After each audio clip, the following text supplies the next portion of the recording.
করার আগে তিনি আমাদেরকে শিখিয়েছেন যে ঘুমোতে যাওয়ার আগে ঘরের দরজা বন্ধ করতে হবে। কি করতে হবে? দরজা বন্ধ করতে হবে। এরপর তিনি শিখিয়েছেন যে বিছানায় যাবা, বিছানা ঝাড়তে হবে। বিছানা ঝাড়ার সুন্নাহ, বুঝতে পেরেছেন?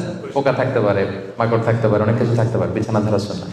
এরপর রাসূল সাল্লাল্লাহু আলাইহি ওয়াসাল্লাম বলেছেন বাতি বন্ধ করার সুন্নাহ।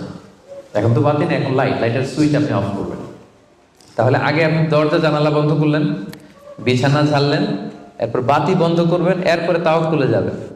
এরপর উনি শুয়ে তাওয়াক্কুল করে কি পড়তেন দেখেন, তিনি পড়তেন আল্লাহুম্মা ইন্নী আসলামতু ওয়াজহি ইলাইক ওয়া ফাওয়াদতু আমরি ইলাইক ওয়া আলজা'তু যহরি ইলাইক রাগবাতান ওয়া রাহবাতান ইলাইক লা মালজা'a ওয়া লা মানজা'a মিন্না ইল্লা ইলাইক আল্লাহুম্মা আমানতু বিকিতাবিকাল্লাযী আনজালতা ওয়া নাবিয়্যিকাল্লাযী আরসালতা। কত সুন্দর দোয়া যে হে আল্লাহ, আমি আমার চেহারাটা এখন আপনার দিকে ফেরালাম। আমি আমার নিজেকে, যেহেতু এখন আমি মরতে যাচ্ছি, ঘুম মানে কাইন্ড অফ ডেথ না, মৃত্যুর মতো, আমি তো মরতে যাচ্ছি,